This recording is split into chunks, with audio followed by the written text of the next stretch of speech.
So, we thought it'd be fun to come out here at the Justin's Lighthouse Fire Pit and talk about addiction and recovery and families. If you're watching, then you've probably been following some of our stuff, and so you know I'm Miles Lewis. This is my wife Tina. We run Justin's Lighthouse Recovery Program, and we've been doing that for 20 years. We're actually on the property right now, hanging out at the very back. And we are recovering addicts. We come from a family of alcoholism. We have literally been in addiction and recovery for 50 years. You know, growing up in it, going through it, overcoming it, getting to the other side, and then working professionally in the industry for the last 20 years. And man, we have worked with a lot of families. And one of the things, the thing we make that we really stress is the family involvement, and that's huge. Do families always want to be a part of the recovery process? No, but what we have noticed is if they understand a role that they have to play, and they recognize the significance of it, then typically they will, even if they resist it. But there's kind of an old an adage where families tend to think of the addict or the alcoholic is the identified patient. And it's easy for families to think, man, if our loved one would just get better, then the rest of it, the family members, would get back to normal. But if you're a family member of an addict alcoholic, you know that really hasn't worked out. And if you're a recovering addict alcoholic, you know that that's not the case, because oftentimes when addicts finally achieve and solidify their own recovery, then it really shines a light on the sickness that everybody else has, because now the addict is the healthiest person in the family. And I don't mean that in a derogatory way. Addiction is a family disease, and everybody has responded to it. We're talking about sometimes decades of this addiction cycle, and so family members adapt to that.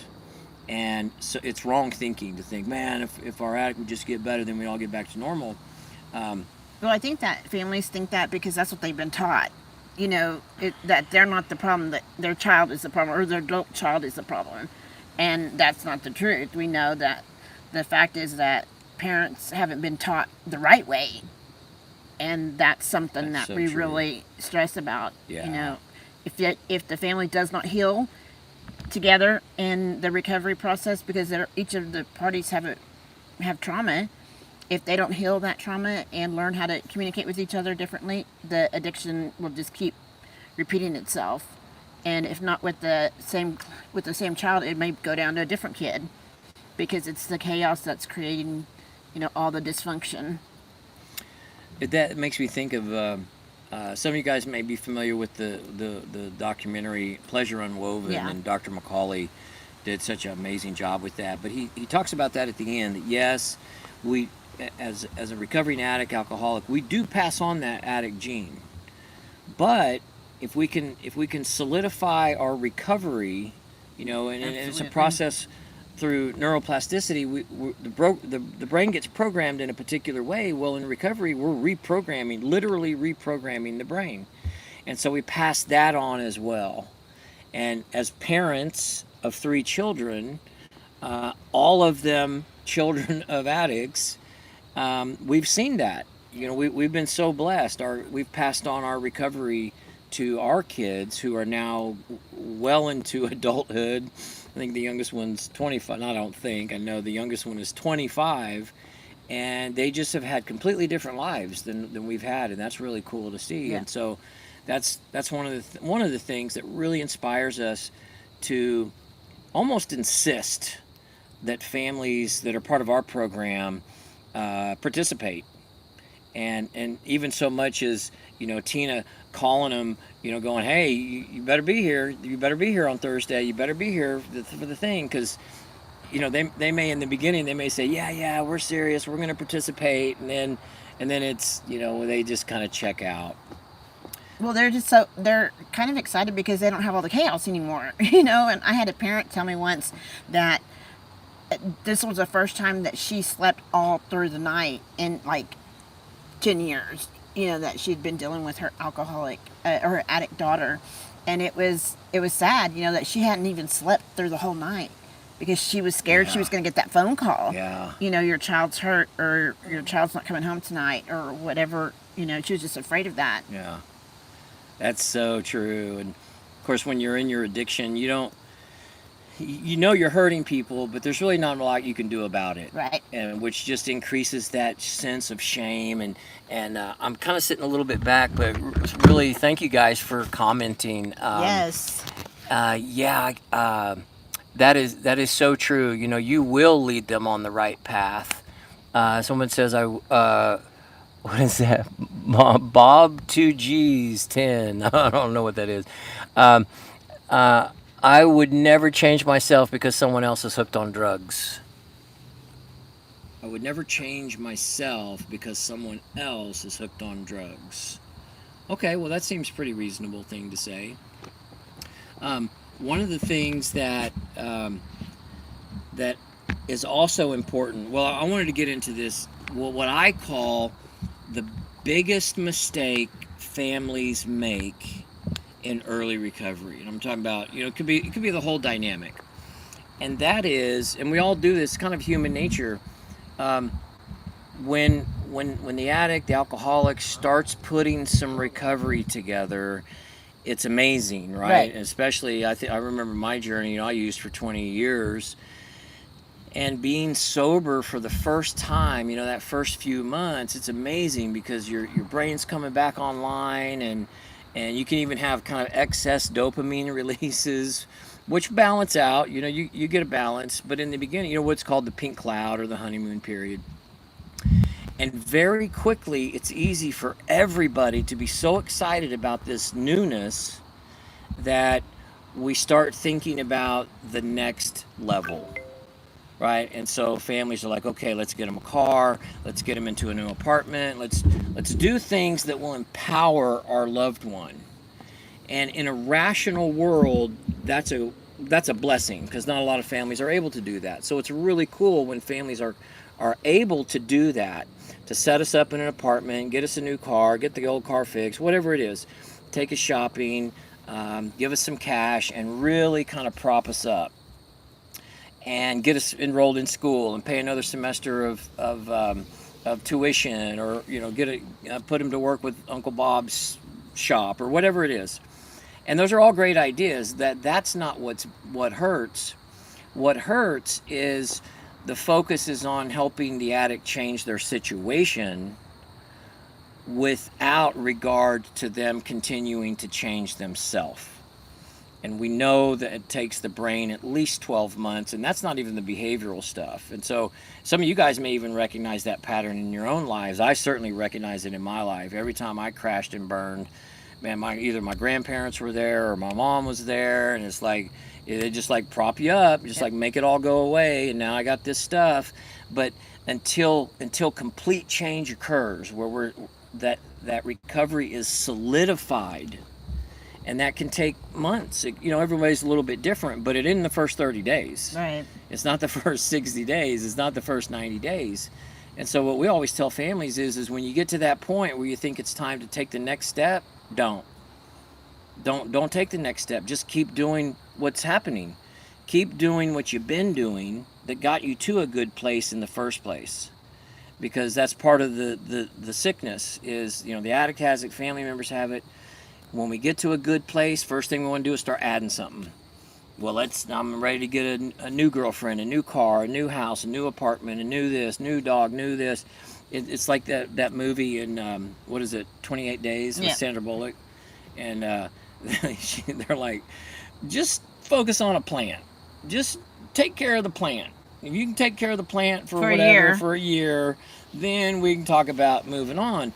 And it's a funny scene, but it's so true. Right. And so that's why I call it the biggest mistake that families don't mean to make.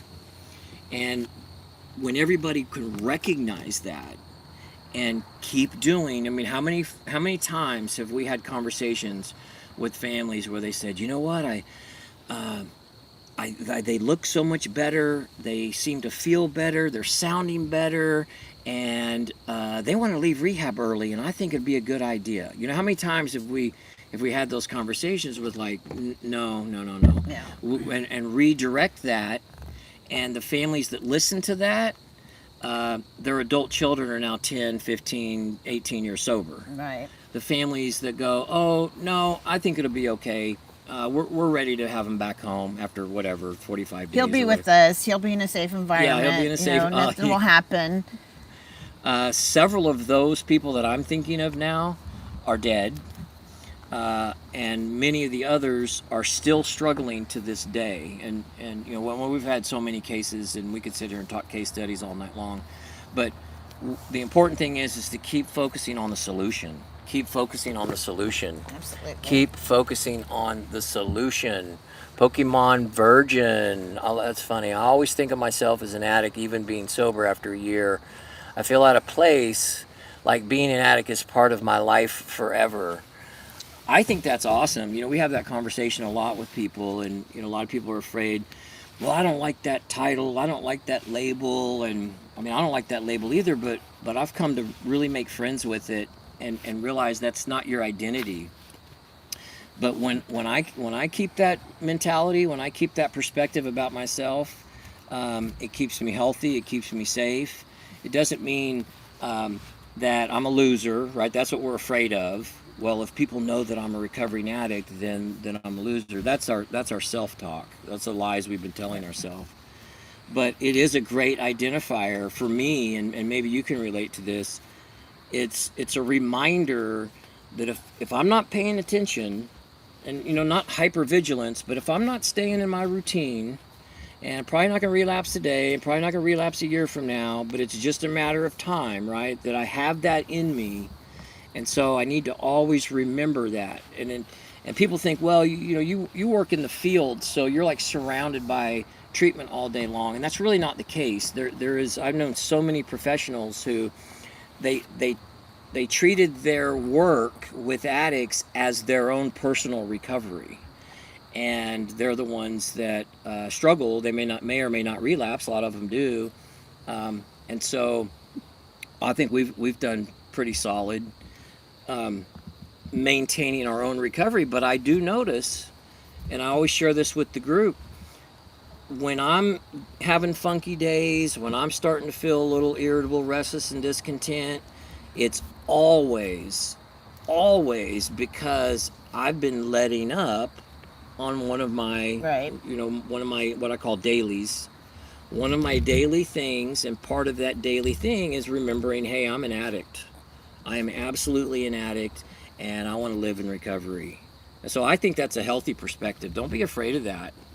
I think that some people are afraid that that's going to be a bad title, but if you're afraid of that, you can always say you're in recovery, and that just is a blank. I'm in recovery, and I have a different life than I used to live, and it's an awesome life. Well, let's tell a story. We've got so many great stories, and it really illustrates the power of teamwork. It illustrates the power of hope, of never giving up, Right. of being willing to follow instructions. That's huge. I'm thinking of a particular person, a female. We talk about her a lot. We'll call her Jane. Okay. But this is a good illustration of someone who, the whole family dynamic, like what we're talking about, multiple rehabs, and every time she would graduate, Jane would graduate, her family would set her up with all the stuff I just described. New house, even not rented a house, but they like bought her a house, bought her a car, da. And she was always relapsing. And so they found us. This is probably 10 years ago. More than 18. 18 Yeah. years ago? Wow. Well, Maybe 13, I guess I should say. It's been about 13. it seems like it was last year because No. so many of our alumni we stay in touch with, or Tina sure does, and you talk to her like at least twice a month. So it's like she was just here. But it's Yeah. amazing how this woman is doing. But she was here and she was doing the same thing and resisting and just kind of going through the motions and trying to get her parents to rescue her, and her mom just couldn't take it anymore. And I remember, you know the story because she really communicated that with you. But what did you finally get the mom to do that was such a difference maker? Absolutely. They were always talking to her, and I told the mom, I said, I think it would be a good idea if you just cut off all communication and don't answer the phone. And, if you want to send her a letter, go ahead, but really cut off all communication so that she can really focus on herself getting better. And most importantly, the mother could work on her issues that she had too. You can imagine having a child as an addict. There's a lot of trauma that's built up. You never know if they're going to call that night. Somebody's going to call her, the phone's going to ring, that they're in an accident or things like that. And that's kind of the stuff that she had experienced. So she was like, okay, I'll do it, because they were so desperate.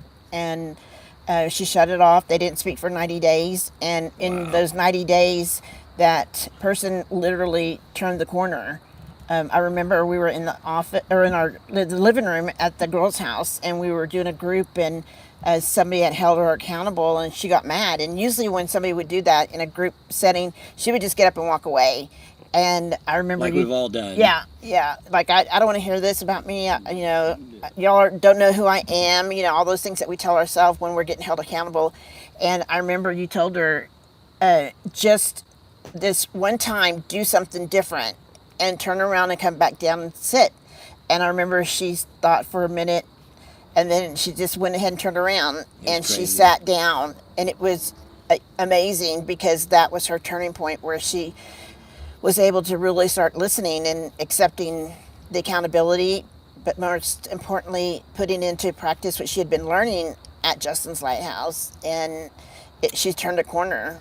It's like, we all reach that moment, and sometimes it's a big thing, and sometimes it's just a little subtle nuance, but it's that moment where you're out of options.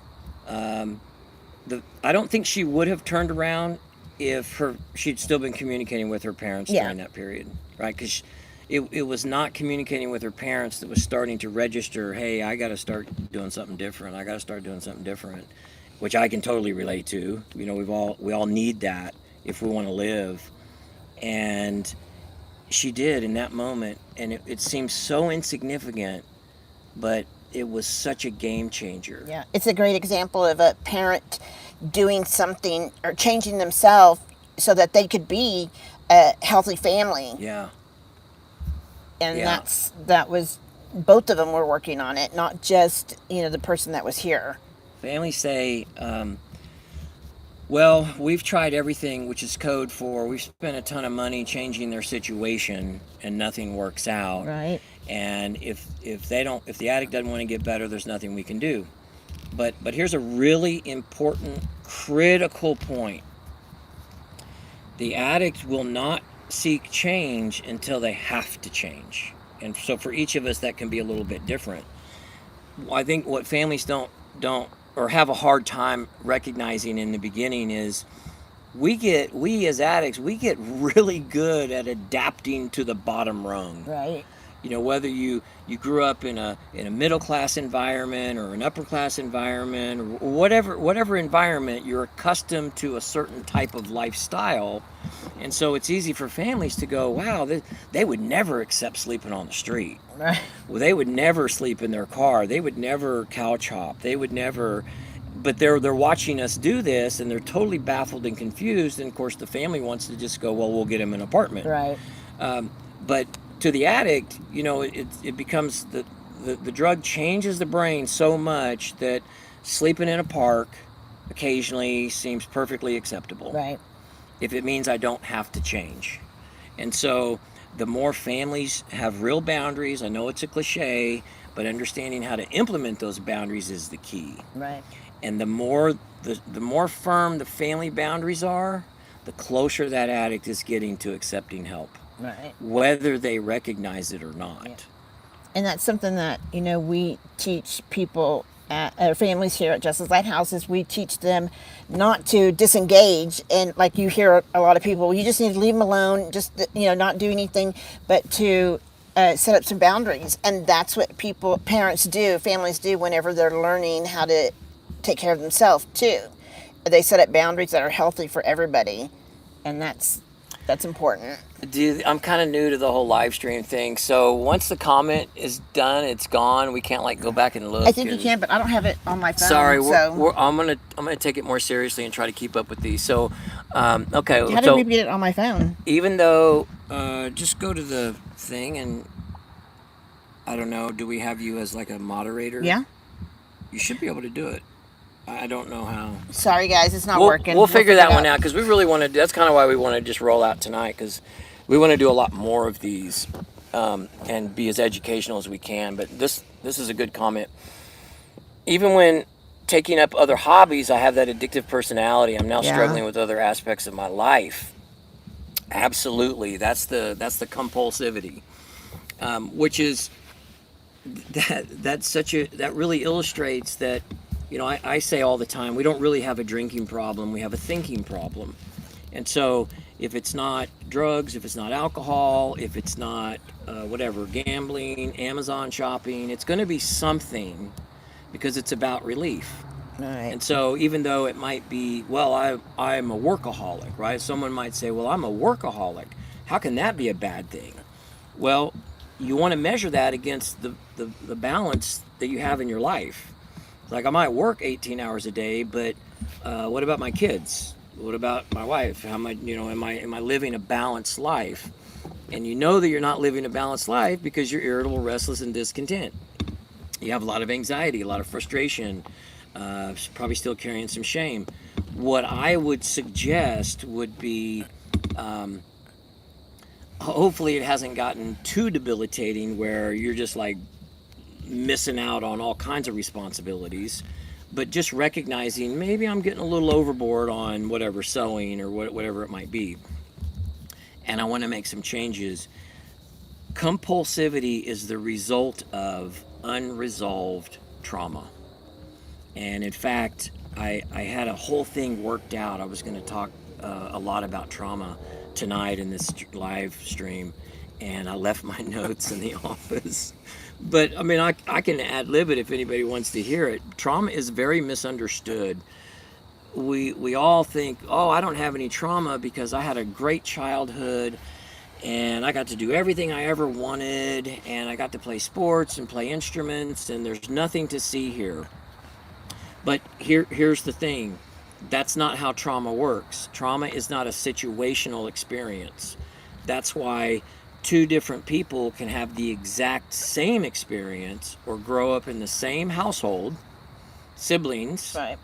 and me and my younger brother become drug addicts, and my older brother is, he's the straight A student, he's the class president, he's the finished college in 3 years kind of guy, and completely different experience.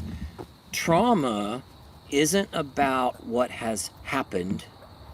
It's about what we think happened. And so what you want to do when you're exploring your own unresolved pain is recognize in all of your experiences, like present day, you don't have to go back and dig through the past and, there was that time when I was 12 and then the neighbor kid was bullying me. Those are the events we tend to look at and go, yeah, but that was so long ago. Well, remember, it's not about the experience. Right. It's about what we thought the experience meant. And what we tend, as addicts, what we tend to think our experiences mean is, I'm not good enough. I'm only as good as my performance. I need something else to feel comfortable about myself. I'm not okay unless codependency is a result of that and all these other things. So that's what you want to start paying attention to. Isn't what we're experiencing, is what we're perceiving or how we're interpreting what we're experiencing. an example that I give a lot. I probably need to come up with a different example because I know our group is sick and tired of hearing it. But it's a really easy one, and I think most people can relate, especially if you grew up with siblings. And I grew up with two. I was a middle child. Seeing my brother get a really cool birthday present. You know, being 10, I see my brother. He gets a really cool birthday present, and I'm happy for him. But maybe I think it was cooler than my birthday present. And so in that little moment, it's easy to interpret that as, well, my mom loves him more because whatever. And of course, when you're 10, you don't know how to express that. You don't even really know how to identify it. All you know is you feel sad or you feel down. You're the parent or the adult in your life might even say, you know, hey, is everything okay? Well, when you're 10, you don't know how to express that. So, you know, we get really good with, yeah. Right. And then that's it. You know, we just kind of stuff it. But it's not that my brother got whatever, a cool birthday present. It's my interpretation that maybe that's a sign my mom loves him more. And the way our brains work is we go even further than that. If my mom isn't loving me right now, then maybe that means I'm not a lovable person. And that's how trauma works. And then that's what gets literally stored in our memory. And then we start perceiving all of our experiences from that point of shame. And that's why as adults, we can still be easily hurt. We can feel butt hurt a lot. Our feelings get hurt very easily. We can have emotional extremes, highs and lows. We feel unsafe even though we are safe. We can feel anxious for no apparent reason, etc., etc. And when we're having that internal angst, the thing that we've discovered tends to ease that is through our compulsions. So I'm either going to drink, I'm going to use, I'm going to sew like crazy, I'm going to do nothing but yard work, and I'm not going to eat, I'm not going to go to my responsibilities, I'm not going to do that stuff. All I want to do is I find relief in whatever, climbing trees. It doesn't matter what the compulsion is. It's driven by this unresolved emotional pain. I know we could keep telling stories. Did you figure it out? Well, yeah, I just Sweet. shared with them that if good. they want to, they can send a text and we can set up a time to talk to them. I know sometimes Absolutely. it's hard to find somebody that can relate to you. Yeah. Guys, we can relate, so that's what we're here to do. And it also happens to be Friday, which is our Gratitude Friday, and whoever's on, if they could tell us what you're grateful for, and I'll start with my gratitude. I'm so grateful that I'm learning how to do this digital stuff so that we can reach tons of people, people that we would have never reached before. We have people that come to Justin's Lighthouse from all over the United States, but to be able just to reach those people that are really desperate and are scrolling late at night and are trying to find answers, and there is none that they can find. Well, that's what I'm grateful for, that we're able to do that. I'm grateful that I'm sober and I didn't have to take a bunch of drugs today to make my life worse, I guess. I mean, I don't know what I was thinking. It wasn't making my life better. It just made it all worse. But at the time when you're using, you just think, oh, I just love this high. And you're just stuck. Yeah. And I'm grateful for that. And, of course, my family. Okay. I always think the same thing. It's kind of that addict thing. You're just copying me. No, I'm grateful that I didn't have to take 6 Lortab just to get out of bed today. Yeah. I'm grateful that God put me in front of right people, especially since we've been in this field for so long now. Absolutely. It is, and I know that, so many people struggle because they're just not in front of the right people. Right. And it's easy to explain that away by, well, the addict just didn't want it bad enough. Well, the addict's got to want to change. When in all actuality, I've never met an addict that didn't want to change. But we need to be in a right system. Yeah. We need to be in front of people who've been where we've been. And unfortunately, and so I'm grateful to be a part of that. But most professionals now, this is so crazy, Most professionals working in the treatment industry right now are not even in recovery. They have no lived personal experience. And so if you've ever been to a therapist or a clinician or some sort of treatment, and you didn't have a person in recovery helping you, it shows, Yeah. right? Because they end up coming here and like, oh man, my last counselor, he wasn't even in recovery, and he tried to relate, but he didn't have a clue what he was talking about, and he even asked me, well, you see what it's doing to your life, why don't you just stop? I'm like, okay, well, that's pretty much the end of that therapeutic relationship. Why don't you just So stop? I'm grateful that I don't have to didn't have to keep going to that one counselor that told me that. Can't you just stop? Yeah, no kidding. And all the usual things. And, the kids, that they did not turn out like me, and we've just been blessed with awesome, healthy children. Yes. And grandchildren.